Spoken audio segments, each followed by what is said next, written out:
네, 안녕하세요. 정신과 의사 이광민입니다. 네. 비욘디에서 하는 정신과 의사의 세상 읽기. 예.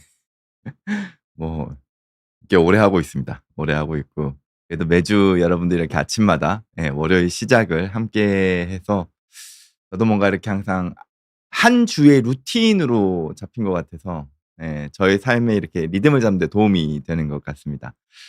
또 여러분들께서도 월요일 날 아침에 저와 이렇게 함께 해 주시면서 뭔가 루틴을 잡는 데 도움이 되신다면 저도 뿌듯할 것 같네요. 어 여전히 이제 좀 바쁜 시간을 좀 보냈다가요 저는. 저는 좀 바쁜 시간을 보냈다가 이번 주 이제 중반쯤 넘어가면 이제 쪼끔 여유가 생길 것 같습니다. 바쁜 시간을 보낸다는 말인즉슨 주중에도 거의 일이 꾸준히 있고 주말에도 지금 일을 한다는 얘기거든요. 그러니까 지금 지난주 토요일 날 같은 경우엔 월, 화, 수, 목, 금, 토 다 일하고요. 예. 토요일 날 같은 경우에는 쪼끔 색다른 경험을 한 것이 이제 오전에 이제 KBS에서 스모킹 건이라는 프로그램을 급하게 찍고요. 급하게 찍고 테드라고 아시나요? TED? 테드? 테드가 이제 우리나라의 테드 버전이 이제 그 세바시죠. 세상을 바꾸는 시간. 예. 세바시고 이제 그거의 오리지널 버전이 미국의 테드라는 이제 전문가들이 나와서 한 10 분에서 15분 뭐 혹은 쪼끔 그거보다 이상 이제 본인의 어떤 지식이나 본인의 경험을 쭉 이야기하는 그런 뭐 어떻게 보면은 이제 강연 무대죠. 예. 강연 무대입니다. 근데 그게 테드엑스라는 이름으로 이제 지역명이 뒤에 붙는 경우들이 있거든요. 그래서 테드엑스 뭐 코리아든 테드엑스 서울이든 테드엑스 뭐 때에 따라서는 대학이 붙기도 합니다. 테드엑스 뭐 SNU 서울대학교죠. 예, 이런 식으로 붙기도 하는데 테드엑스 서울 행사가 지난주 토요일 날 있었습니다. 그래서 제가 운이 좋게도 초대를 받아서 네 가서 발표도 해 보고 근데 이제 좀 힘들었던 것이 저는 이제 반은 영어로 하시더라고요. 저는 당연히 다들 우리말로 할 줄 알고 다들 우리말로 왜냐면 코리아니까 테드엑스 서울이니까 다들 우리말로 하실 줄 알고 갔는데 한 반 정도는 우리말로 하시고 한 반 정도는 영어로 발표를 하시더라고요. 그래서 참 뭐라 그럴까? '영어 잘하시는 분들 정말 많구나.' 약간 그것과 약간의 반성과 그리고 이제 그때 주제가 이제 크로스오버였거든요. 크로스오버가 주제여서 이제 저는 제 나름대로 이제 의사로서 이제 다양한 역할들을 하는 걸 그리고 지금은 뭐 어떻게 보면은 뭐 진료실 밖에서 활동하는 시간도 많아졌기 때문에 그런 의미에서의 크로스오버를 좀 주제로 가져갔다면 다른 분들은 뭐 AI 기술이라거나 이 최근에 어떤 여러 가지 기술 변화와 혁신과 관련된 부분들 이런 부분들에 대한 이야기를 좀 해 주셔서 가서 좀 많이 배우고 오기도 했고 발표도 하고 그렇게 한 것 같습니다. 이런 거죠. 결국에는 요즘 제가 드는 느낌은 제 머리 안에 이렇게 무언가가 좀 새로운 것들이 들어오는 기회가 있으면 가급적이면 가려고 노력을 하는 거거든요. 예. 이번에 테드 행사도 마찬가지지만 저도 어쩌다 보니까 바쁘게 지낸다는 이유로 제가 만나는 사람들 그리고 제가 항상 하던 일들 제가 공부하는 영역들 이쪽 영역에만 계속 이렇게 시선이 가게 되면 우리의 생각 자체가 여기로 이렇게 좁아져 버리는 거죠. 네.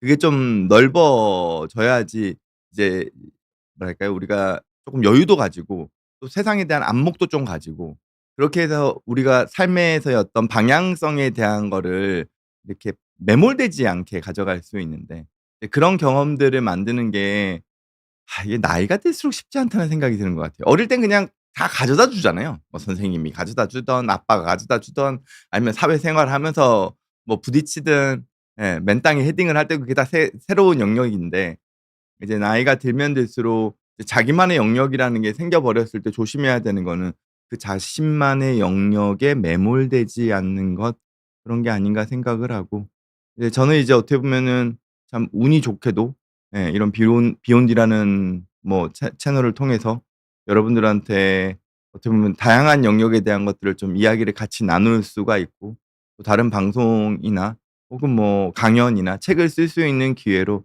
계속 새로운 정보들을 이제 얻을 수 있으니까 그거 자체가 또 한편으로는 저한테는 복이지 않나 이런 생각을 해 봅니다. 오늘은 뭐 좀 지난번에 제가 좀 무거운 주제를 가져왔어서 근데 오늘도 사실 가벼운 주제는 아닙니다. 가벼운 주제는 아닙니다만 누구나 인생을 살면서 몇 번은 생각해 볼 만한 그래도 공통된 고민이거든요. 예. "퇴사 충동이 들 때 어떻게 해야 될까요?"에 대한 내용을 가지고 왔습니다. 뭐 퇴사를 많이 한다고도 하고 뭐 모든 사람들은 모든 직장인은 가슴 안에 그 사직서를 들고 다닌다고 하잖아요. 그래서 그런 이야기를 좀 해 볼까 하는데 그전에 그래도 아침에 여러분들 인사 좀 나누고 시작을 한다면 오영돈 님 가장 먼저 예 저랑 김준호 감독님, 김준혁 PD님 이렇게 인사를 해 주셨고요. 카스테라 님께서 이제 "안녕하세요 원장님. 퇴사하고 싶어요." 하셨는데 그쵸. 그 마음 이해합니다. 윤희 님 인사해 주시면서 예 김복준의 사건 속으로 나와 주세요. 네. 사건 속으로라는 프로그램을 김복준 교수님께서 프로파일러시죠? 예. 프로파일러이신 예 김복준 교수님께서 새로 이제 채널을 런칭을 하셨습니다. 원래는 사건 의뢰라는 프로그램에서 이제 예 새롭게 런칭을 하셨죠. 음. 그러다 보니까 제가 갑자기 사건 의뢰에서 좀 몇 번 나와 달라 그래서 지금 몇 번 나갔는데 어떨지 모르겠습니다. 근데 이런 건 있는 것 같습니다.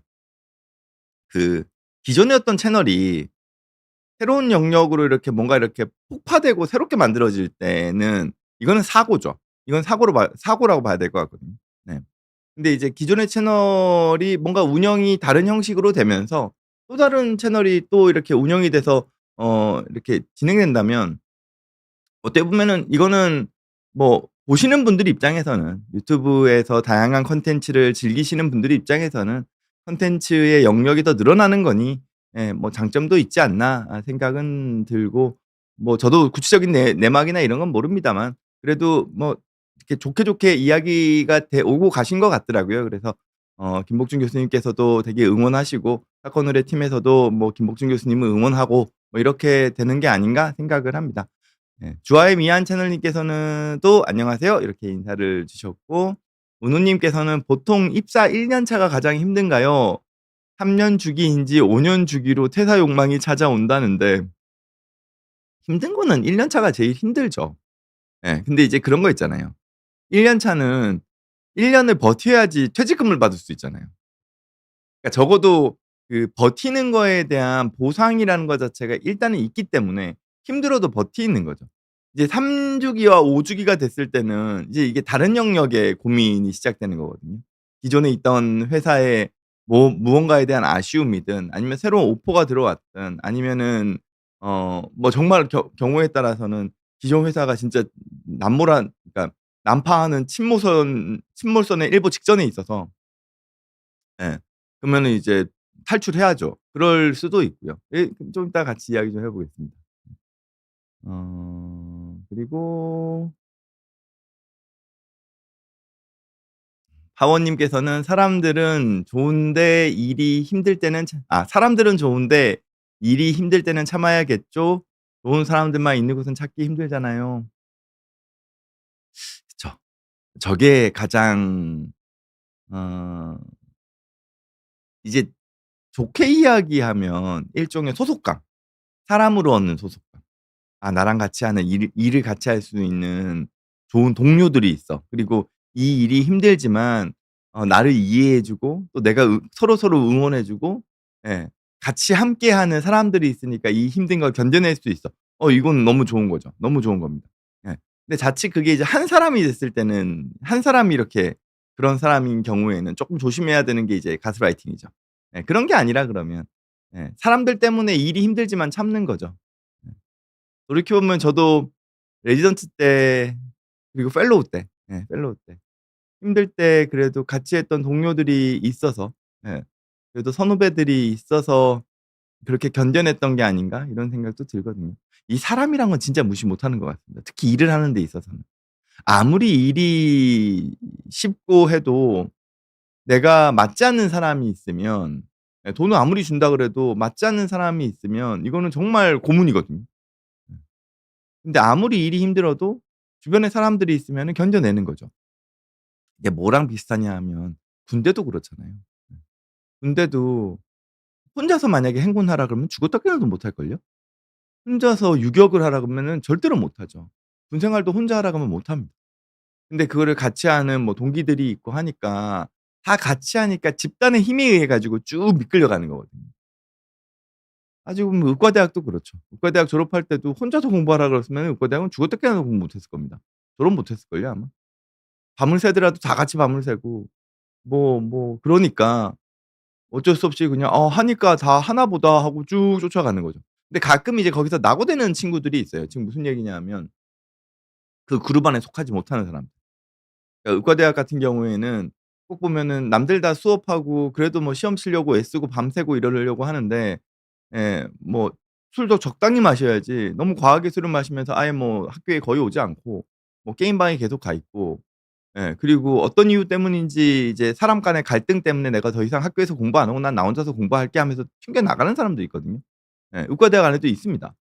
근데 그런 친구는 결국 졸업을 못 해요. 실제로 그렇습니다. 그러니까 내가 힘들지만 그 어떤 과정을 뚫어내기 위해서는 그 집단 내에 소속돼 있으려고 하는 거는 필요한 것 같아요. 예. 그렇다고 뭐 집단이 내 인생을 먹여 살려 주냐 하면 그건 또 아니지만 갑자기 이런 식으로 가니까 이 되게 좀 복잡해지기는 합니다만 그래도 의지할 수 있는 사람들이 있다는 건 상당히 크죠. 정말 큽니다. 닮은 음악님께서는 "안녕하세요. 오늘 방송 정말 기다리고 있었습니다." 기다리는 만큼 제가 뭔가 이 도움을 드려야 될 텐데 근데 이 삶은 음악님께서 뒤에 남겨 주신 게 "그런데 원장님 퇴사는 충동이 아닙니다. 오랜 시간 벼르고 품고 있는 계획." 예. 충동 유도인가요? 일단 충동은 아니라는 거죠. 오랜 시간 동안 이렇게 갈고 닦아온 내 마음 안의 어떤 다짐이 어느 순간 이렇게 '아 이젠 때가 됐다.' 하고는 이제 발현시키는 것도 있죠. 예. 그러니까 이런 게 있습니다. 퇴사도 준비해서 하는 퇴사가 있고 예 충동적으로 하는 퇴사가 있는 거죠. 어 이런 겁니다. 예전에도 한번 말씀드린 적이 있는데 저도 이제 퇴사라는 거를 어 해본 적이 있죠. 퇴사라는 거를 그러니까 저의 의사에 의해서 상대방의 의사에 아니라 상대방의 의사에 의해서 퇴사를 당해 본 적도 있죠. 예. 이 의사가 대부분 퇴사라는 거를 당하기가 쉽지 않은데 뭐 제가 몇 번 방송에서 이야기한 적이 있긴 한데 제가 그 국가 사업으로 서울대학교 병원에서 무슨 말단 교수를 하고 있을 때가 있거든요. 파견도 막 가야 되고 막 이런 거였습니다. 예.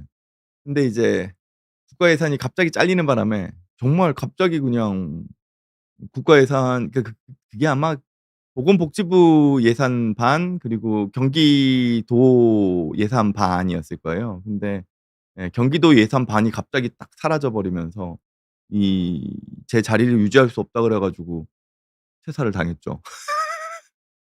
퇴사를 황당하긴 했는데 그것도 뭐 놀라운 경험입니다. 놀라운 경험이죠. 그런 것도 이제 당해 볼 만하죠. 그리고 제가 퇴사를 한 건 이제 제가 개원할 때 개원하려고 했을 때 퇴사를 한 거죠. 이제 삶은 음악님께서 이야기하셨던 "퇴사는 충동이 아닙니다."라고 하셨는데 저는 그 말에 전적으로 동의를 하는 게요. 제가 그때 당시에 이제 첫 번째는 이제 경기도에서 예산 반이 있는 이제 자리였고 그다음에는 이제 충북이었나? 아니다. 무슨 에너지 공단인가? 거기서 이제 예산 반이 들어오는 약간 그런 자리였습니다. 그런 자리로 이제 예 역할을 하고 있는데 여튼 여러 가지 이유들이 있어서 제가 크게 좀 상처를 받을 만한 일이 생긴 거죠. 모든 직장 내에는 그런 일들이 있죠. 또 대학병원의 많은 의사들도 그런 상처들 때문에 이제 결국에는 그만두고 나오게 되죠. 예. 저도 이제 그런 일들이 있었던 셈인데 구체적인 걸 얘기하면 복잡하니까 말고요. 어찌 됐건 근데 어찌 됐건 그러니까 제가 상처를 받은 겁니다. 제 입장에서는 이게 도저히 어떠한 그 결정들이 합리적이지가 않은 거예요. 화가 났어요 제가. 화가 나면은 당연히 그다음 투수는 "사표. 그만두겠습니다." 그렇죠. 근데 그때 제 지도 교수님이 저한테 딱 하신 말씀이 예 어 "지금은 일단 아무 생각하지 말고 3 개월을 그냥 그 자리에서 버텨라. 3 개월은 그냥 그 자리에서 꿋꿋하게 자기 일 해라. 예. 절대로 충동적으로 그 무언가를 하지 마라." 그러니까 충동적으로 사표 쓰고 나가지 말라는 얘기죠. 그래서 3 개월 버텼죠 뭐. 지도 교수님이 그러라고 하시는데 어떡해요. 제가 지도 교수님하고 연을 끊을 수는 없잖아요. 그래서 3 개월을 버티고 그리고 이제 '아 뭐 이제는 때가 됐다.'라고 생각하고 이제 사표를 쓰고 나왔죠. 그러니까 즉 삶은 음악님께서 말씀하신 대로 퇴사는 충동이 돼서는 안 되는 건 맞는 것 같습니다. 제가 만약에 그때 당시에 욱하는 심정에 화가 나는 심정에 뭐가 이렇게 짜증 나는 마음에 예 혹은 일종의 복수심에 '아 엿 먹어라.' 약간 이런 거죠. 예. '나 나하고 잘하나 보자.' 약간. 예. 근데 그런 식으로 하고 나왔다 그러면은 저는 뭐 지도 교수님도 그렇지만 서울대 병원하고도 척지고 꽤 안 좋은 낙인이 찍혔겠죠. 예. 그래도 제가 3 개월을 버티는 중에 결국에는 이제 분위기상 알거든요. 예 제가 이렇게 뭐 '불편할 수 있겠다. 얘가 나갈 수 있겠다.' 분위기상 알면은 이제 그다음 단계들도 어느 정도 예상을 할 거 아니에요. 그러고 난 다음에 제가 나간다고 하니까 그냥 알겠습니다." 뭐 이렇게 반응이 나오는 거죠 주변에서도. 그래서 그런 걸 생각을 하면은 네 삶은 음악님 말씀대로 예 퇴사는 충동이 아니어야 하는 거죠. 네 충동이 아니어야 하는 것 퇴사에 충동적으로 퇴사를 하는 거는 예 일단 어찌 됐건 간에 하수다. 예. 어떻게 보면은 나중에 후회할 수 있다. 뒷감당을 해야 될 수도 있다. 예. 그런 부분들을 그래도 이 말씀을 주셔서 예 할 수 있는 게 아닌가 싶고요. 함재원 님은 "이것이 알고리즘인가?" 2 달째 아마 퇴사 고민하고 있으셨나 봐요. "2 달째 고민하고 있는 것이 바로 뜨네." 이렇게 하셨는데 알고리즘의 힘이죠. 아마 함재원 님께서 퇴사 관련된 유튜브 콘텐츠를 여러 개 보시다 보니까 제 콘텐츠가 연결된 거 아닐까요? 근데 한편으로는 자꾸 '왜 이 사람 계속 본론으로 안 들어가고 딴 얘기하고 있어?' 약간 이런 생각하시지 않을까 생각도 드네요. 한 주의 시작은 맑은 눈의 원장님과 함께죠. W 님께서. 감사합니다. 예 탁구의 왕자 45 님께서도 인사해 주셨고요. 요익상 님께서는 "이 짓을 20 년, 30년 더 해야 한다는 게 놀랍습니다." 그래도 계속 일을 하실 생각이신 거죠. 예. 음악 수첩의 한 페이지 님께서는 "안녕하세요. 벌써 1 년의 절반이 지나가고 있습니다." 그죠. 지금 6월 말 마지막 날이니까요. 바로 7 월이죠 이제. 아 참. 하루하루가 너무너무 빨리 갑니다. 네. 자 그래도 오늘 이야기를 좀 해 보면 이렇습니다. 제가 사실 오늘 이야기를 가져온 가장 큰 이유는 퇴사에 대한 영역에 있어서 요즘 젊은 세대는 일을 너무 쉽게 생각한다. 뭐만 하면 퇴사 고민하고 퇴사하고 그냥 사표 쓰고 예. 그런 세대인 것 같다. 즉 '일에 대한 책임감이 과거에 대해 떨어지는 것 같다.' 여러분들은 어떻게 생각하세요? 음. 그리고 이런 상황에서 이제 어른으로서 뭐 물론 제가 어른이라는 얘기 듣는 게 왜 이렇게 저는 아직까지 철이 없는 것 같은데. 예. 어른으로서 이제 지금 세대한테 해 주고 싶은 이야기는 '아 그래도 꿋꿋하게 버텨내야지.' 예. 그리고 어떤 그 삶에서의 책임감이나 그 소속감이 있어야지 사람이 사회적인 역할을 하면서 살 수 있는 거야. 예. 그리고 그 힘든 과정을 버텨내야 그 어려움의 과정 그 사람들하고 이리 치이고 저리 치이고 하는 과정을 버텨내야 그래서 그래도 한 명의 그 어떤 뭐 '전문 인력으로서의 자리매김을 할 수 있어.'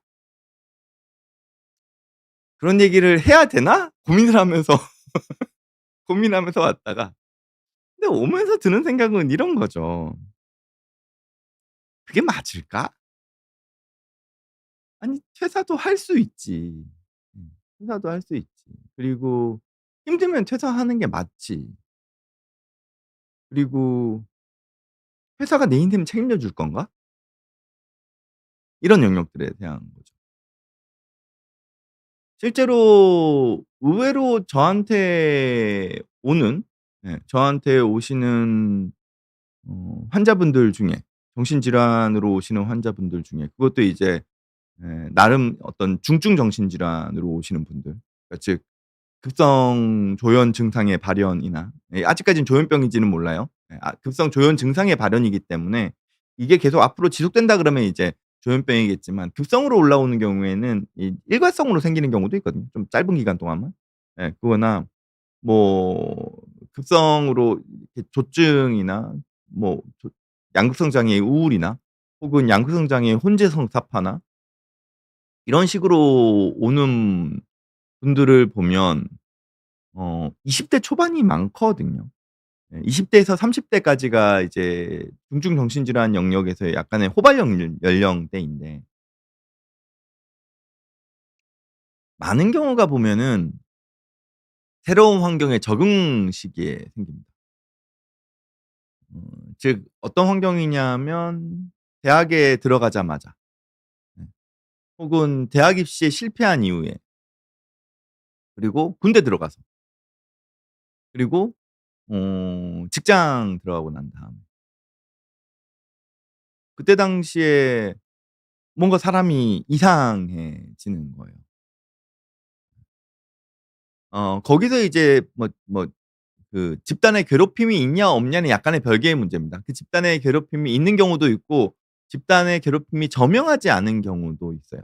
근데 어찌 됐건 20-30 대의 청년층이 그 무언가 새로운 영역에 들어가서 어떤 책임이라는 걸 부여받고, 내가 여기서 나의 역할을 다 감당하지 못했을 때 내가 받게 될 비난 혹은 내 인생에서의 희생, 손실, 이런 것들이 염려돼서 강제로 반강제로 버텨내야 되는 상황이 됐을 때, 예, 그거를 견뎌내면 다행이지만 무너지는 경우가 있다는 거죠. 무너지는 경우가 있 그때는 퇴사가 맞는 얘기죠. 그때는 퇴사해야죠. 그땐 도망가야죠.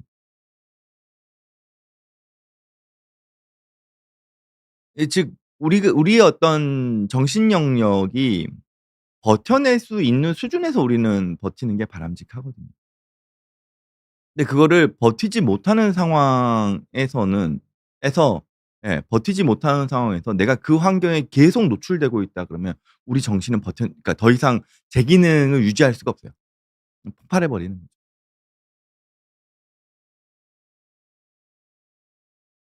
여러분들께서도 제가 지금 말씀을 드리면서 '아 나도 저것과 비슷한 거의 저 수준까지 갈 뻔한 경험이 있었는데.'라고 떠올리시는 분들이 그래도 몇 분 계실 거라고 생각합니다. 저도 저를 돌이켜 보면 그런 경우들이 있어요. 저도 저를 돌이켜 보면은 제가 웬만큼 그래도 어느 정도 괜찮은 환경에서, 그리고 되게 지지적이고 나름대로 잘 여러 가지 우여곡절이 있었지만 그래도 사회적으로 잘 어떻게 보면은 잘 헤쳐나왔다고 생각을 하지만, 유독 제가 정말 '이건 말도 못하는 환경이었었네. 근데 내가 그거를 운 좋게 어떻게 보면 넘겨냈었네.' 혹은 '내가 그래도 그 상황에서 그 상황을 도망쳐 나왔기 때문에 내가 견뎌낼 수 있었네.'라는 그런 어떤 환경이 있거든요. 그렇다 그러면 그때 당시에 내가 그 환경을 도망쳐 나온 거는, 네, 나를 보호하기 위해선 필요했던 거겠죠. 그러면은 퇴사의 목적은 퇴사의 목적은 몇 가지로 나뉘겠지만, 첫 번째는 내가 꼭 퇴사를 해야 되는 상황은 내가 나를 지켜야 되는 상황. 내가 여기 있다가는 정말 내가 망가질 것 같은 상황. 이 상황에서는 내가 퇴사를 해야 될 겁니다. 안 그러면 내가 망가지는데요. 내가 진짜 무슨 커다란 정신병에 걸리거나 진짜 신체적인 질환에 걸릴 수도 있는 상황인데요. 그럼 도망 나와야죠. 이건 사실 내가 일정 부분 손실, 비난, 희생, 그리고 내가 이때까지 어떤 했던 그 투자들을, 예, 어떻게 보면 손절한다 그러죠. 예. 투자한 거 그러니까 주식 투자한 거 손절하듯이. 예.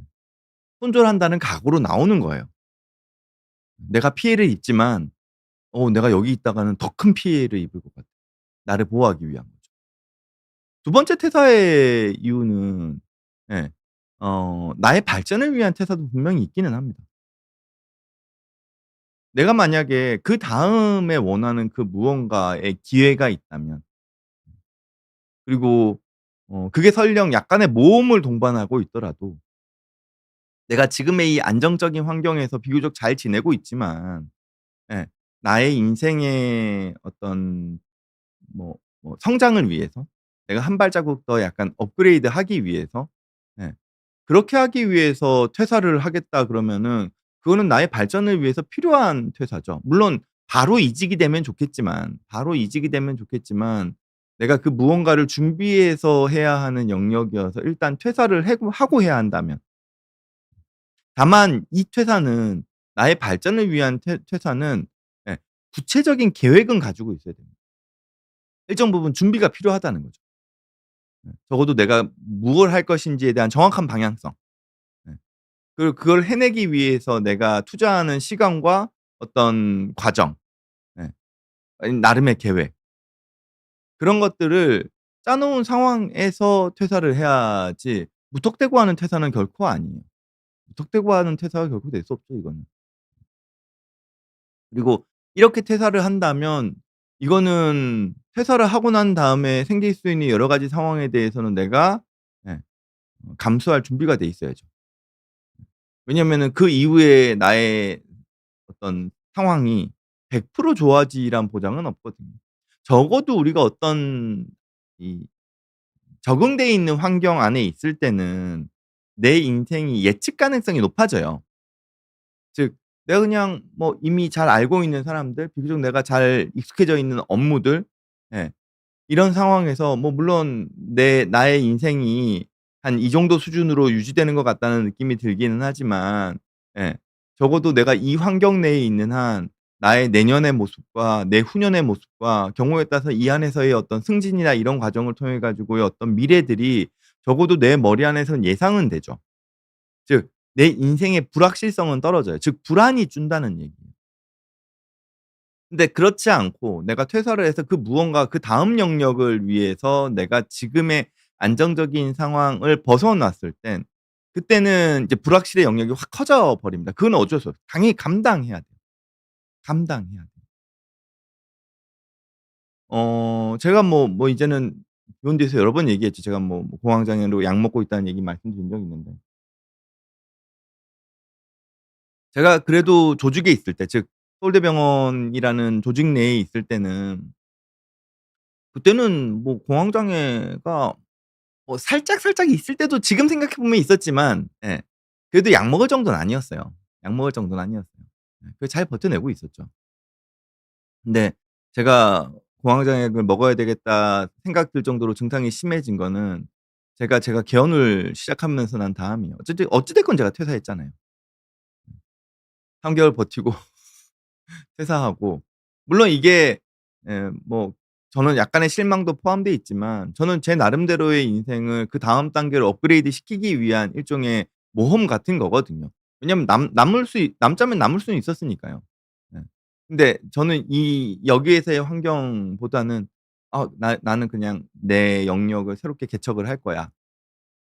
생각하고는 이제 병원을 준비하고, 또 그러면서 이제 이것저것 대외적인 활동 같은 것들도 더 적극적으로 해 나가기 시작을 한 거죠. 당연히 불확실합니다. 그리고 저는 개원하자마자 코로나가 터졌어요. 2019 년도 11 월에 제가 개원했으니까요. 그러니까 한 달쯤 지나고 나니까 갑자기 우한인 중국에서 뭐가 있대요. 그러고 난 다음에 그다음 연도 2020 년이 딱 되니까 대한민국 대구에서 뭐가 펑 터져요. 그리고 막 코로나 상황으로 다 넘어가 버린 거예요. 한 치 앞이 안 보이는 상황들이 반복되죠. 그러면 당연히 불확실성이 커지니까 불안도 높아지는 거예요. 그러니까 이제 공황 장애가 생기죠. 하지만 내가 감수해야 될 영역이죠. 내가 내 영역에서 무언가를 만들어내기 위한 모험을 시작했으니 그 모험이라는 거는 어 어 일정 부분의 그 위험성을, 리스크를, 가지고 있죠. 그리고 이 리스크를 내가 잘 관리했을 때 그다음에 보상이 들어오게끔 되어 있으니까요. 물론 저는 아직까지도 어떻게 보면은 소속감에 대한 영역보다는 저 혼자서 이제 막 이 망망대해를 항해하는 느낌이거든요. 예. 뭐 저를 어느 방향으로 끌어준다거나 어떤 목표점을 잡아주는 사람이 있다거나 조직이 있다거나 뭐 이렇지 않으니까요. 물론 같이 계시는 뭐 여러 좋은 선생님들과 그리고 저희 병원에 있는 직원분들이 있지만 그래도 뭐 주요 의사결정은 제가 해야 하니까 때로는 되게 불안할 때가 많죠. 네. 근데 그게 내 인생을 끌어나가는 지금의 어떤 모티베이션? 네. 이라고 생각을 하니까 아직까지는 붙잡고 가는 거거든요. 네. 앞으로도 물론 붙잡고 가겠지만. 지금 무슨 얘기냐 하면 나의 발전을 위한 퇴사는 그다음의 과정이 예 녹록지는 않아요. 녹록지는 않아요. 네.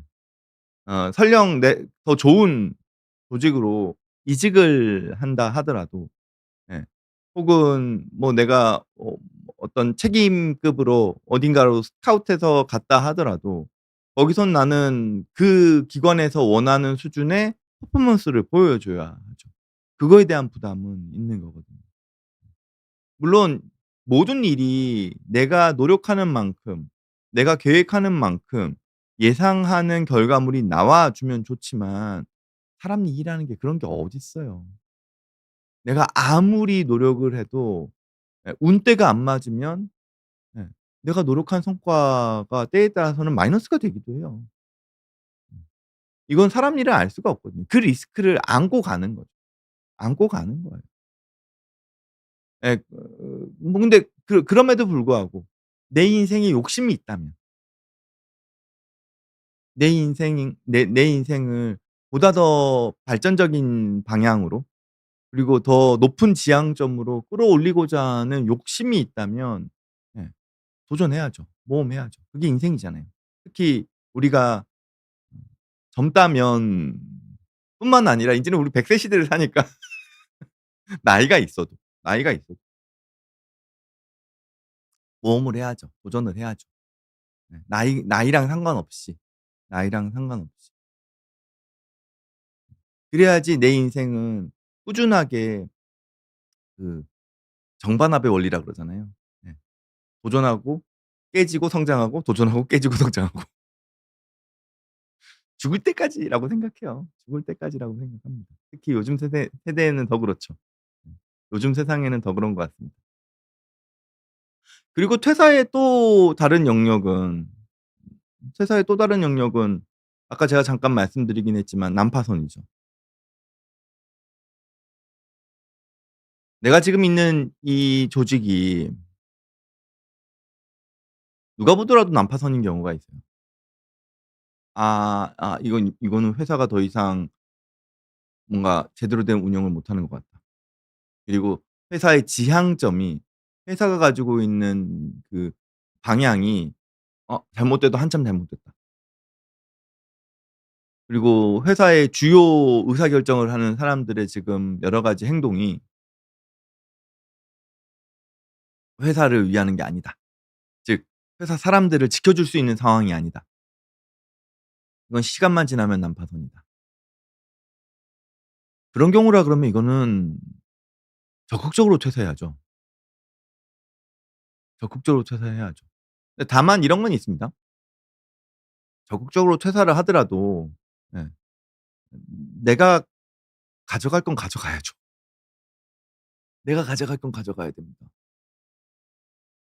즉 뭐 퇴직금 받아낼 거 혹은 그 안에서 그래도 버티면서 월급을 받을 수 있는 만큼은 월급을 받고 그리고 탈출해야 하는 거죠.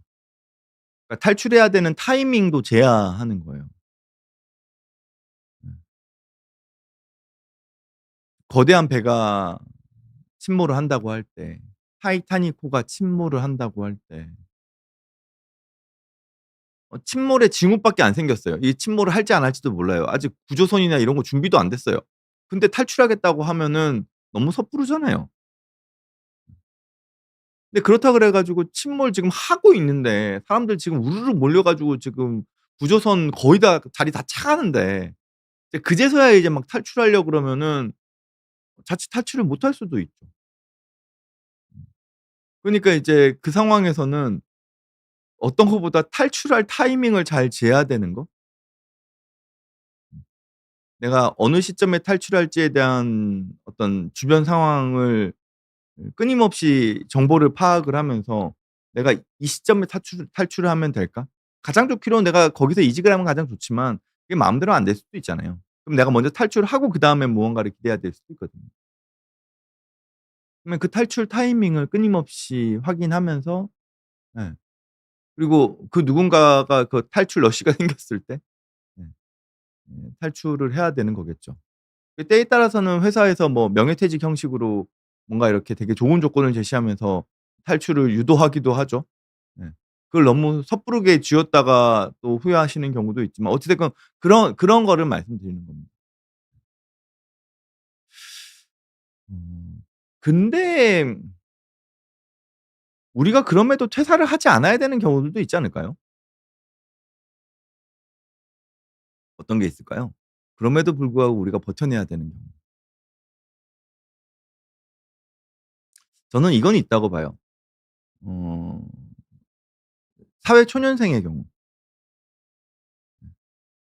사회초년생의 생의 경우 적어도 내가 어느 정도의 일을 어느 정도의 기간 동안 책임지고 할 수 있다라는 거를 보여줄 수 있는 경력이 필요하다고 생각해요. 이거는 이 회사가 좋아서가 아니에요. 네. 그리고 이 회사가 나한테 좋은 대우를 해 줘서가 아니에요. 내가 이 회사에서 계속 있고 싶은 생각이 있는 것도 아니에요. 그렇다 하더라도 어쨌든 내가 지금 사회초년생이라는 얘기는 나의 이력서상 그 어떤 기록이 거의 없다는 거 아니에요. 학교 나와서 이제 인제 이력서에 한 줄 한 줄 한 줄을 만들어 나가는 과정인데 그 이력서의 기간이 몇 개월밖에 되지 않는다? 그거는 본인한테 오히려 이력서상 마이너스일 수 있거든요. 그리고 어 이 누군가의 그 그러니까 분명한 괴롭힘이 있지 않는 한 예 집단 내 괴롭힘이 분명하지 않는 한 그래도 이 조직 내에서 나를 그래도 끌고 가려고 하는 같은 직원으로서 끌고 가려고 하는 그 소속감은 주어 주고 있는 상황에서 그 일종의 그 조직 생활에 대한 경험치는 내 인생에서 생각보다 밑바닥을 좀 만들어 줘요. 이거는 내가 하고 있는 일이 얼마만큼 발전 가능성이 높으냐 나를 얼마만큼 대우해 주느냐 그리고 내가 이 회사에서 얼마만큼 오래 좋은 앞으로 이렇게 되게 발전적인 어떤 영역들을 기대할 수 있느냐 이걸 벗어나서 내가 적어도 어떤 조직 내에서의 사람들과의 어떤 관계 형성이나 그리고 내가 사람들과 함께 일을 할 수 있다는 거에 대한 그 근거 자료를 만드는 거라고 생각을 하거든요. 그렇다 그러면 사회초년생 시기에는 내가 다소 뭔가 좀 미래가 안 보이고 이 회사의 미래가 다소 좀 잘 보이지 않는다 하더라도 당장 뭐 회사가 망할 게 아니라면 적어도 일정 기간은 그 보통 한 1 년을 잡죠 보통은. 1 년에서 한 2년 정도를 잡는데 적어도 1 년에서 2년 정도는 '나의 경력을 위해서 참고 버텨주는 건 좀 필요하지 않나.' 이런 생각은 들죠.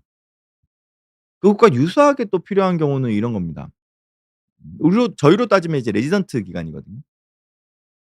내가 이 기간을 견뎌내야지만 어떤 자격 조건이 나와요. 그런 직장들이 있잖아요. 특히 뭐 준전문직 같은 경우에. 준전문직 같은 경우에는 어느 정도의 그 회사든 어떤 실무 경험이 있어야지만 어떤 자격 요건이 나오는데 그런 경우라 그러면 내가 마음에 들지 않는다 하더라도 내 주변에 다소 불편한 사람들이 있다 하더라도 이 자격 요건을 위해서 견디는 거죠. 그리고 자격 요건 따면 내가 굳이 뭐 거기에다 헌신할 이유 뭐가 있어요. 그렇지는 않을 거라고 생각은 해요. 물론 이제 그간 잘 가르쳐 주셔서 고맙습니다에 대한 마음은 뭐 가질 수 있고, 거기서 내가 그 과정 중에 되게 많은 도움을 받았다 그러면 그 이후에도 좋은 관계를 꾸준히 유지할 수 있겠죠. 경우에 따라서는 그 조직 안에서 계속 일을 할 수도 있을 거고요. 하지만 그런 상황이 아니라면 적어도 그 자격 요건만 얻을 때까지는 버티고 견뎌야, 예, 내가 그다음에 할 수 있는 걸 좀 자유롭게 할 수 있어요. 만약에 내가 거기서 중간에 두고 나와 버리면 나는 또 그 어딘가에 이렇게 목줄이 묶인 채로 지내야 되는 기간을 다시 보내야 하거든요. 그러면은 나는 계속 어딘가에 끌려다닐 수밖에 없죠, 그 자격 요건을 딸 때까지는. 그러면 그 자격 요건을 딸 때까지는 내가 뭐 정말 열악한 몇 가지 조건들이 아니라면, 내가 정말 내 멘탈이 무너질 정도까지가 아니라면 어떻게든지 버텨내려고 노력을 하는 거겠죠. 그리고 또 어떤 때 퇴사를 하면 안 되는 상황이 또 있을까? 저는 이런 경우도 가끔은 봐요. 어 본인 스스로가 가지고 있는 미래가 없어요. 뭘 하고 싶어 하지도 않아요. 목적도 없어요. 왜 사는지도 모르겠어요. 그런 경우에 이제 일종의 우울증이죠. 네. 일종의 우울증을 가지고 있으세요. 근데 꽤 오래 하시던 일이 있어요. 그게 어렵지도 않아요. 아니 뭐 물론 어려울 수도 있긴 하지만 본인한테는 이제 적응이 돼서 꽤 오랜 시간 동안 해 왔다 보니까 뭐 지금 당장 힘든 일이 팡 새로 터지거나 이런 게 아니에요. 그냥 고만고만해요. 예. 항상 그냥 좀 그냥 힘들랑 말랑, 힘들랑 말랑, 버틸랑 말랑, 버틸랑 말랑의 정도를 꾸준하게 이렇게 유지해 오셨던 일이에요. 나는 내 인생이 우울해요. 그다음에 내가 뭐가 있는지 잘 모르겠어요. 저는 그 상황에서 일을 그만두라는 말씀은 절대로 드리지는 않습니다. 거기서 만약에 일을 그만둬 버리면 내가 그나마 가지고 있는, 예, 나의 어떤 정체성의 마지막 끈 같은 거거든요. 그걸 딱 놓았을 때 와르르 무너져 버려요. 예를 들어서 뭐 "선생님 저는 뭐 지금 너무 힘들고 우울하고 뭐 이래서 일단 이거 그만두고, 예, 제가 저의 약간 그 멘탈 회복을 위해서 뭐 새롭게 이런 것들을 좀 도전해 보고 싶어요. 그래서 제가 모아 놓은 돈이 이렇게가 있고 이런 걸 좀" 뭐 예를 들면 뭐 세계 일주든, 예, 예, 어디에 가 가지고 뭐 요가를 전문 과정을 이수하든 뭐가 있어요. 그렇다 그러면 상관없어요. 그럼 내가 이 정체성의 끈을 놓더라도 다른 정체성의 끈을 붙잡을 준비가 돼 있는 거잖아요. 그렇다 그러면 상관이 없어요. 근데 그게 아니에요. 그냥 무턱대고요. 내가 이때까지 한 5-6 년가량 했던 일들이 있어요. 꾸준하게 해 왔던 일들이에요. 그리고 여기서는 뭐 내가 엄청나게 인정받는 건 아니지만 그렇다고 이 회사에서 나를 자를 생각도 없어요. 예. 인제는 그냥 내가 하고 있는 어떤 일적인 수준에 이 회사도 나도 적응돼 있고 이 회사도 나한테 적응돼 있어요. 그런 상황에서 "선생님 저 일 못 하겠어요. 그만둘래요." 그런 경우라 그러면 그다음은요? 모르겠어요. 그런 경우라 그러면 이거는 퇴사를 하면 안 되죠. 퇴사를 했다가는 와르르 무너져 버려요. 그냥 진짜 방황을 해 버려요. 왜냐면 퇴사를 해야 될 이유가 하나도 없잖아요. 바뀐 건, 예, 내 마음이에요. 내 마음이 우울해졌기 때문이에요. 선생님 그냥 난 쉬고 싶어요 그냥." 근데 회사를 그만둔다고 과연 그 떨어져 있는 멘탈의 에너지가 채워질까요? 안 채워져요. 오히려 혼자서 방 안에 박혀 가지고는 더 안 좋은 생각들로만 생각을 가득 쌓아가면서, 예, 스스로를 더 괴롭히게 되죠. 그나마 일 주일에 5번이라도 밖에 나와 가지고는 뭐 싫지만 사람들 대하고 만나면서 일하고 뭐 이러면서 그나마 버텨냈던 거예요. 근데 거기서 그 버텨낼 수 있는 유일한 지금 수단마저 내가 없애 버리면 그때부터 마르르 무너져 내리는 거죠. 그래서 이런 경우라 그러면 저는 앞이 보이지 않는다 하더라도 지금 하고 있는 일은 절대로 놓지 말라. 그리고 상황은 또 분명히 바뀌게 되어 있다고. 상황이 아니라 정확하게 나의 마음이죠. 나의 마음은 분명히 또 바뀌게 되어 있다고. 그럼 실제로 바뀌세요. 근데 거기서 이제 일을 그만두시면 그다음부터는 저한테도 잘 안 오려고 그러세요. 즉 그냥 인생을 놓는 거죠. 저한테 진료로 오시는 분들이 정말 좋아지셔서 "아 이제 선생님이 없어도 전 잘 지낼 수 있어요." 예. 그런 경우라면 당연히 안 오셔도 돼요. 아 굳이 오실 필요 뭐 있어요. 감사하죠. 가끔 이제 나중에 오셔 가지고는 "아이 뭐 그냥 뭐 저 어떻게 지냈는지 생존 신고하러 왔어요." 뭐 이러고 보면 감사해요 그냥. 네 진료할 때. 근데 가끔 이제 아까 전에 말씀드렸다시피 제가 이렇게 "아 그래도 이거는 붙잡으셔야 해요." 근데 제가 쫓아다니면서 그걸 다 할 수 있는 건 아니잖아요. 그때 이제 본인께서 놓으시고는 그러면 이제 저한테 안 오세요. 왜냐하면 저한테 와 봤자 잔소리 들을 거 뻔히 알거든요. 그럼에도 불구하고 와 주시면 다행이죠. 그러면은 그다음 단계를 같이 고민하겠죠. 그래도 그러면은 원래 하던 일은 아니지만 그래도 뭔가 이렇게 아 사 일상에서의 루틴이라도 뭐라도 좀 만듭시다. 이렇게 하겠지만 저한테 안 오세요. 그러면 그다음부터는 진짜 산으로 가는 거예요. 오히려 다른 치료자라도 좋은 치료자를 만나서 뭔가를 만들어 나가시면 다행인데 아 난 뭐 정신과 가도 뭐 이제 잔소리만 들을 것 같고 나에 대해서 더 안 좋게만 볼 것 같고 '아 나 불편해서 안 갈래. 직장 다니는 거 귀찮았듯이 정신과 나 진료 더 이상 안 볼래.' 그러면 그 우울증이 낫겠냐고요. 좀 더 안 좋은 방향으로 가는 거죠. 또 혹시 꼭 퇴사를 해야 되는 상황이거나 꼭 퇴사를 하지 말아야 되는 상황이거나에 대한 여러분들 의견 있으시면 좀 남겨 주시죠. 예. 댓글 좀 보겠습니다. 어 댓글 그래도 많이 달아 주셨네요. 네. 그래도 인사해 주신 분들 보면 김뚜이 님 네. 배경 이야기 해 주시면서 퇴사하고 싶지만 퇴사할 직장이 없는 이 현실. 예. 일단은 그 어떤 역할이라도 하시는 건 필요하죠. 예. 그래도 김뚜이 님께서 뭔가 구직 중이시라면 네. 내가 원하는 수준에 다소 못 미치더라도 그래도 내가 할 수 있는 역할을 찾으셨으면 좋겠습니다. 네.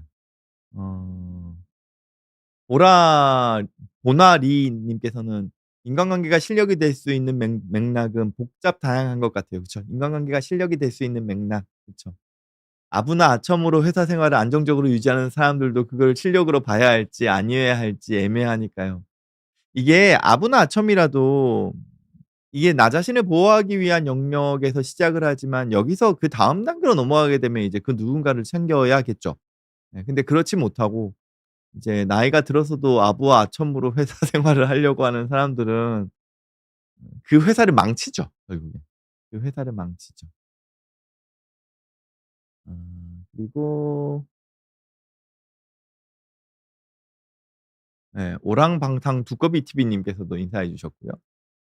김기현 님께서도 인사해 주셨고 "좋은 대표란 무엇인가?" 님께서는 "우리 회사 직원이 몇 명 없긴 하지만 2-3 개월마다 나갑니다. MZ 세대라 그런가 싶기도 하다가 제가 좋은 대표가 아닌가 싶어서 노력하고 잘해 주려는데 어렵네요. 우리 직원들 퇴사 충동 없애주는 방법이 있을까요? 회사 직원 뽑는 것도 힘드네요." 저희 병원도 뭐 직원을 최근에 좀 뽑으려고 여러 가지로 애를 쓰고 있습니다만 왔다가 뭐 당일날 그만두는 사람도 있고요. 그리고 오기로 했다가 당일날 그냥 안 오는 사람도 있고요. 한 2주 정도 잘 이렇게 예 이제 교육시키고 해서 뭐 해 놨는데 이제 뭐 나가겠다고 하시는 분들도 있고요. 맨 처음에는 좀 당황스럽기도 하고 '제가 뭐가 문제가 있나?' 싶기도 하고 또 한편으로 '어떻게 붙잡아야 되나?' 이런 생각도 들기도 했다가 근데 뭐 상 제가 그분들의 인생을 책임져 줄 수 없듯이 그분들도 저한테 다 맞춰 줄 수는 없는 거겠죠. 근데 그렇게 끊임없이 그 누군가들을 보다 보니까 또 저랑 이건 인연인 것 같아요. '인연이 잘 맞으시는 직원분들이 또 오시고 그런 게 아닌가.'라는 생각을 합니다.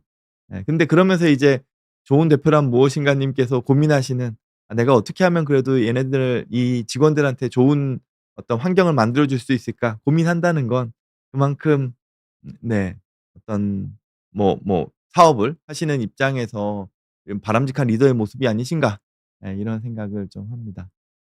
아 W님께서는 "원장님이 실직이라니 놀랍네요. 한민병 선생님도 원치 않은 실직 후 많이 힘들었다고 하더군요." 한민병 선생님도 실직하셨다고요? 저는 심지어 실업급여도 받아본 적이 있습니다. 그 직원분이 예 실업급여 주시는 직원분이 되게 황당해하시더라고요. "왜 실업급여를 받으러 오셨냐."고 의사 선생님이. 뭐 어떡해요. 뭐 실업급여 제가 돈 냈는데 받아도 되죠 뭐. 김뚜이 님은 "빌런은 어딜 가나 있는 불변의 법칙이지 않습니까?"라고 하셨는데 당연하죠. 어느 집단을 가더라도 그 이 유튜브에서 쓰기 좀 유튜브에서 상관없나?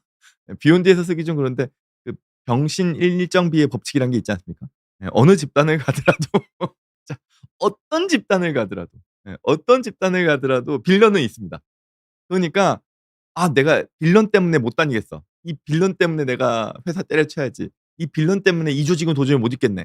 예 그렇게 했다가는 있을 수 있는 회사는 한 군데도 없습니다. 어딜 가나 이상한 사람은 있습니다.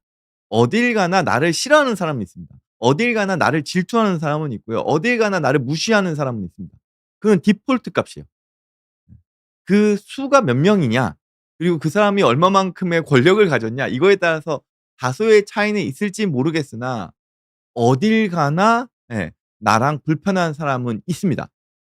그 사람들을 피한다고 내가 그 사람도 없는 직장을 찾겠다? 그거는 불가능합니다. 그거는 그냥 디폴트 값이에요. 음.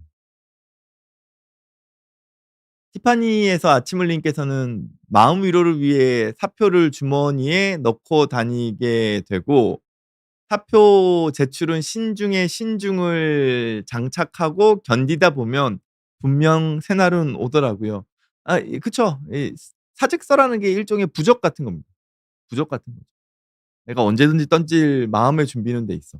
하지만 내가 참는 거야. 누구를 위해서? 나를 위해서. 그리고 내가 참는 게 회사를 위해서도 땡큐지. 이런 마인드로 견디다 보면은 상황은 또 바뀌어 있거든요. 나도 좀 바뀌어 있고. 그러니까 마음 안에 사직서는 항상 품어두되 예 제출은 신중에 신중을 기하라는 이야기는 정답이신 것 같아요. 즉 퇴사는 맨 처음에 말씀해 주셨지만 충동으로 하는 게 아닙니다. 퇴사는 충동으로 하는 게 아닙니다. 즉 오늘 주제인 퇴사 충동이 올라올 땐 어떻게 할까요? 참아야 됩니다. 충동이 올 때는. 그게 아니라 구체적으로 '아 인제는 정말 이건 아니구나. 내가 이성적으로 판단했을 때도 그렇구나.' 일 때 제출하는 거죠. 제가 강연에서도 가끔 쓰긴 하는데 이제 옛날에 그 이 또 옛날 드라마가 됐죠. 미국 드라마 중에서 왕자의 게임이라는 거 있습니다. 예. 왕자의 게임이라는 드라마가 있고 이게 뭐 8 부작까지인가 있어요. 꽤 길어요. 또 얘는 되게 오래됐고요. 예. 근데 뭐 이건 스포일러 아닙니다만 시즌 1 에서 되게 주인공 같은 임금님이 있는데 일찍 죽습니다. 이건 스포일러 아닙니다. 워낙 일찍 죽습니다. 왜냐면 시즌 8 까지 있잖아요. 근데 시즌 1 초반에 죽나 그래요. 예. 이 임금이 클라크 왕가인가? 거기에 있는 임금이 일찍 죽거든요. 예. 근데 이 위기의 상황에 놓인 거죠, 이 왕이. 그래서 자기의 가족을 어떻게 해서든 지켜야 될 거 아니에요. 특히 막내딸을 데리고 있었거든요. 그래서 막내딸을 어떻게 해서든지 좀 지켜 주고자 그 검술 선생님을 막내딸에게 붙입니다. 이 막내딸이 아빠가 혹시라도 위급한 상황이 되었다 하더라도 본인 스스로를 보호할 수 있게 검술 선생님을 붙여요. 이 검술 선생님이 이 공주님이죠. 이 딸에게 검술을 이렇게 가르치면서 한 가지를 묻습니다.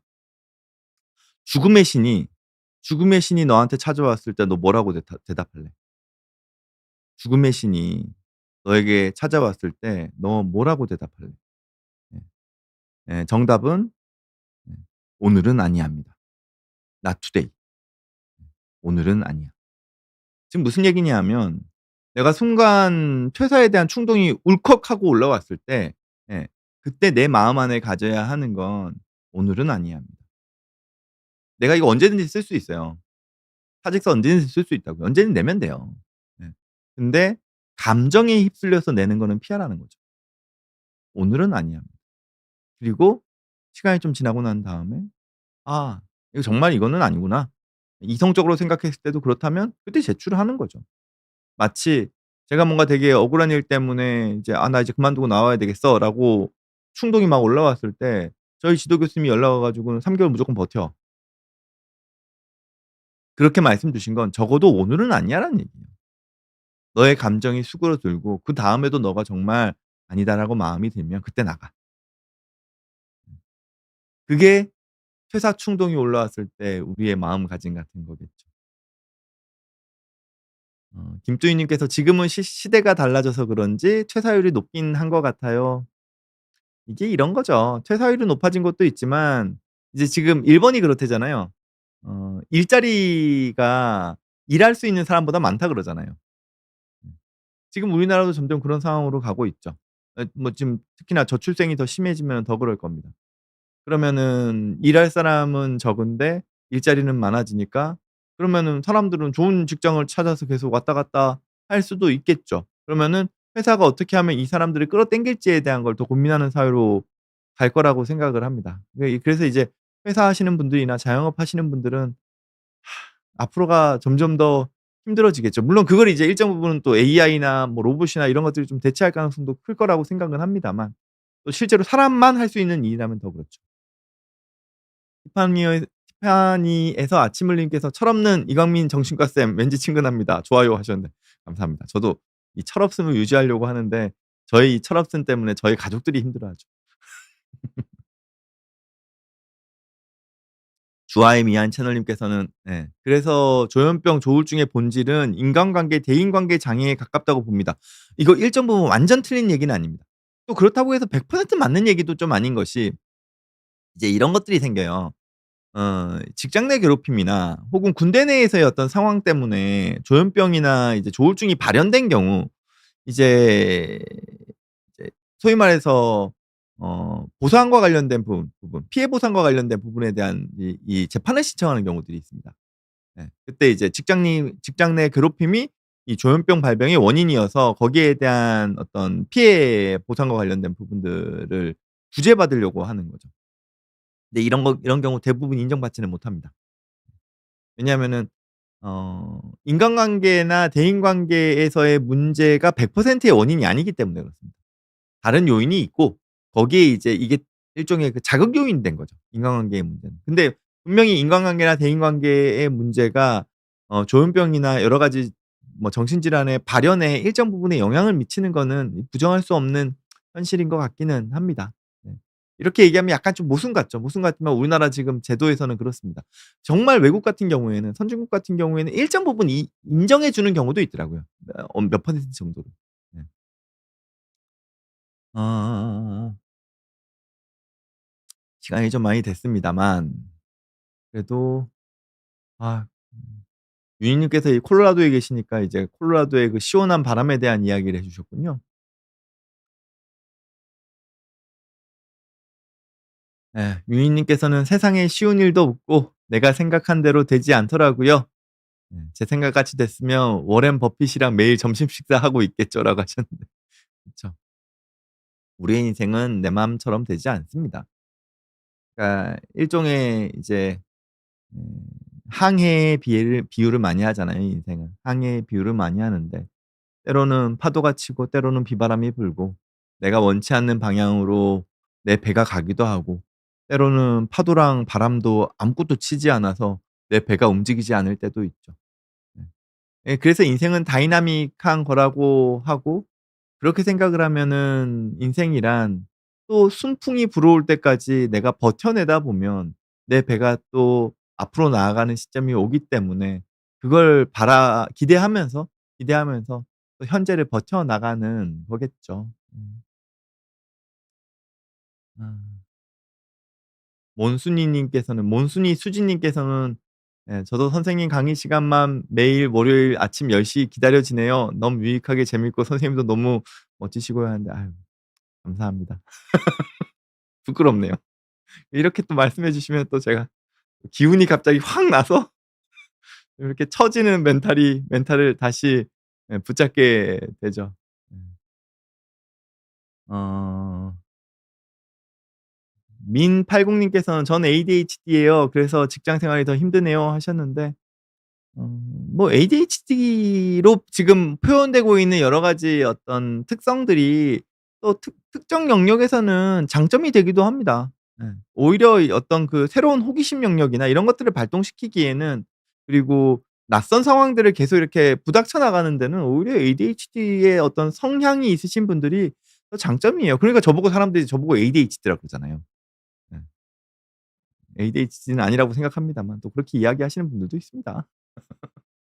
그러니까 ADHD라는 정의도 상당히 이제 다양해진 거죠. 이 뭐 물론 뭐 거기에는 장단점이 있습니다만.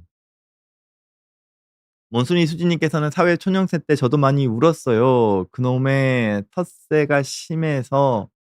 하지만 지금은 입시학원을 운영하며 수업하고 재미있어요. 사회 초년생 때의 그 울음이 저에게 큰 힘이 되었다고 생각합니다.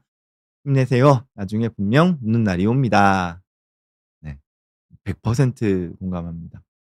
네. 물론 나를 지키기 위한 것도 분명 필요하지만 내가 진짜 무너지기 전까지는, 예, 내가 일정 부분 이 사회생활을 뚫어낸다라는 각오로 그거를 받아내고 있다 보면은 어느 순간 내가 가지고 있는 이 사회적인 그 능력치가 확 향상돼 있습니다. 맷집이라고 표현하잖아요. 그 맷집이 확 향상돼 있습니다. 그렇게 버티는 거죠. 음. 좋은 생각님께서는 "저도 8월 말에 사퇴합니다. 네, 실업급여 받으면서 재충전하려고요." 나쁘지 않습니다.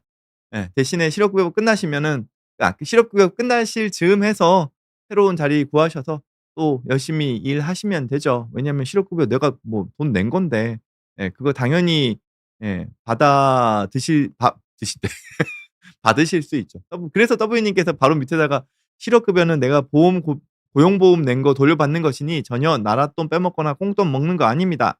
죄책감 가지실 필요 전혀 없어요." 네, 저도 동감합니다.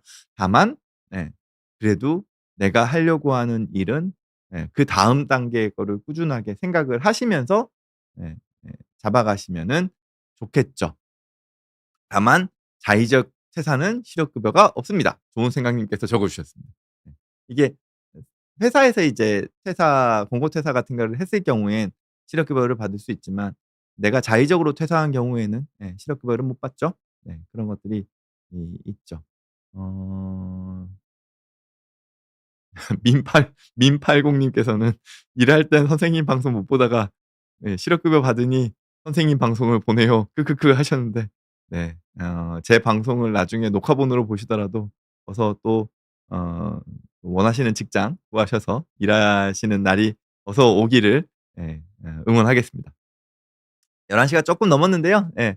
여러분들 또 이제 함께 해 주셔서 너무 감사드리고, 또 이렇게 오늘 같은 주제, 예, 가져와서 또 여러분들 의견도 좀 듣고 같이 이야기 나누고 하면 참 좋을 것 같습니다. 네. 저는 다음 주 월요일 날, 예, 10 시에, 예, 다시 또 찾아오겠습니다.